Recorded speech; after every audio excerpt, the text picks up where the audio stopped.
What a day. Welcome to the channel, guys. It is your boy Patman here, and I'm going to be breaking down the development blog from 343 called Campaign Evolved, and that is going to be covering some details that either weren't apparent in the gameplay trailer that we got or just weren't in it, period. So a lot of new info here for you guys to digest. Now, this blog post was written by the studio head Chris Lee, and it starts out with saying that the campaign demo that we actually saw takes place several hours into the story of Halo Infinite. And we also know that the new Brute War Chief, Eshtarum, I'm hoping I pronounced that right, he has led the Banished to victory over the UNSC's forces and taken control of this particular Halo ring. They won't give the name of the Halo ring still. We're still presuming Zeta Halo. And basically, this is Chief's first time facing the Banished, and it is his most formidable opponent yet. Now, don't confuse this guy, Eshtarum, who is actually the leader of the Banished on this ring, with Hyperius, who we've talked about before, who we've seen in the Mega Bloks toys and things like that. That's, I guess, a different group, maybe one of his commanders.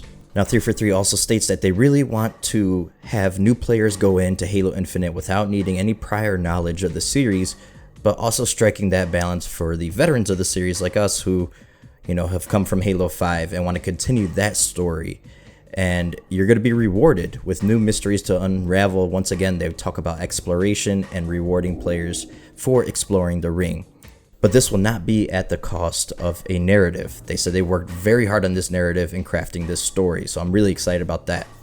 They go on to detail basically the sandbox elements of Halo Infinite, and that the scale of the environment accessible to us as players is actually several times larger than Halo 4 and Halo 5 combined. And they say there are opportunities to discover hidden rewards and assault Banished fortifications in brand new ways. And it's apparent with that gameplay demo. The Halo sandbox is in full effect here, guys. I mean, it lets you tackle whatever kind of engagements you want to tackle, however you want to tackle them. Choosing which weapons you want, finding them around vehicles, the new abilities like the grapple hook, and we'll get on more on that later. But it really has freedom and player choice, and that really lends itself well to a semi-open world game. So in this demo, they showcase two new pieces of equipment for the Master Chief, and you'll be able to deploy these on the battlefield. One was a portable shield and the grappling hook. The portable shield is called a drop wall, and it is a fast deploying cover that can be used to fend off enemy fire or even deflect a grenade, as we saw in the demo. The Grapple Shot is basically the hook shot, or if you're doing some Zelda references here, opens up a new traversal option for you while providing new ways to engage enemies. Basically, you can grapple to certain areas of the environment, or you could grapple to enemies. You could actually propel yourself towards an enemy. You could even bring weapons and fusion coils to you. So remember that you could bring stuff to you like weapons and fusion coils, but if you're doing it on an enemy, you're going to actually go to them. So that's really cool. Now, both of these are actually going to be in multiplayer. They clarified that, which I'm glad they did. But they're saying that they'll function a bit differently as equipment items that could be picked up on the map, and they look forward to talking about that more soon. Of course, I'll cover that when that comes out. Now, advanced mobility is back. We have sprint, we have clamber, and we also have slide coming back in Halo Infinite. And on top of that, I couldn't see if any kind of auto stabilize or stabilize mechanic was there. I don't think it is. We don't see any thrust, and it's really hard to tell if the sprint mechanic is back in Infinite, where if you're sprinting, your shields don't recharge. We'll just have to wait and see. I'm going to actually break down all three trailers as best I can. I'm not the biggest of lore guys, but I'm going to try to give you guys as much information as I can. In a future video, I'll work on that right after I'm done with this one, and we'll break down some of the things we see in the gameplay trailer for you guys, so stay tuned for that. Now, as far as the music goes, which was absolutely by far my favorite part of this gameplay demo, I love the music in this gameplay. So we have Curtis Schweitzer. He was the composer for the Discover Hope stuff. They announced that a long time ago. But with the campaign demo, they have an actual second composer. So I'm getting real Marty O'Donnell, Michael Salvatore vibes. And this new guy's name is Gareth Coker. So they're huge fans of Gareth. He's actually worked on the Ori soundtracks, those games. And that is throughout the campaign. You could hear his work. and it is awesome. I absolutely loved it. Now, before we get to talking about the Slipspace engine, I want to note a couple things. One being that the game is coming to Steam. It is now confirmed, and also on the Xbox store page, the game is up on there, and it says that it features world-class cross-platform play. So cross-platform play has now been confirmed for Halo Infinite, so that's really good news.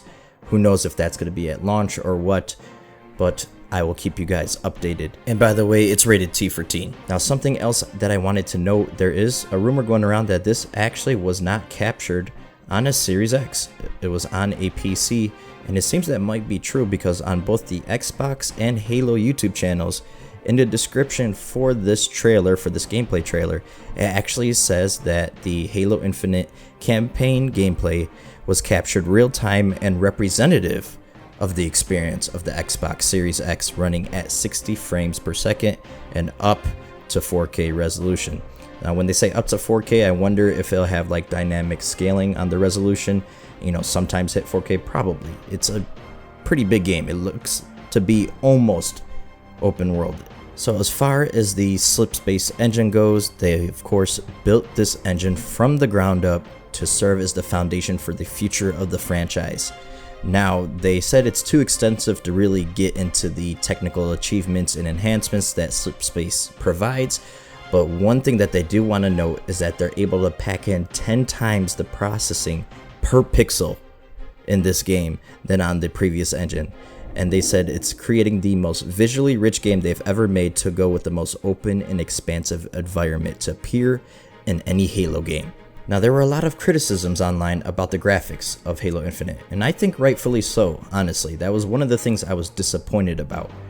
However, I don't think this is representative of the final game at all. I'm pretty sure this is a really old build of the game, guys, and I expect to get a much more polished game with better textures, and you could actually see that when we do the trailer breakdown. You could see in the 1-minute gameplay trailer that dropped after the reveal, the textures on the guns and on objects look way better, but you see a bunch of technical hiccups during this gameplay demo. You see pop-ins and stuff in the distance, things phasing in and out. Like I said, the textures look really weird and very cartoony. It lacks some detail. And I do like that it's simplistic though. It is representative of old school Halo, but I do like a little more grittiness to it, more like Reach, and I think we will get that. I mean, Chief looks really good. Chief's armor looks amazing, but it's more about everything else. And a lot of people are pointing out maybe like things like ambient occlusion is off and shadows look weird, and this could all be PC settings, and like I said, could be a really early build. We also have confirmation that ray tracing is coming post-launch. It won't be there at launch, but it'll be there post-launch as a free update for the Series X and of course on PC, and that should make a really big difference with textures as well, especially reflections.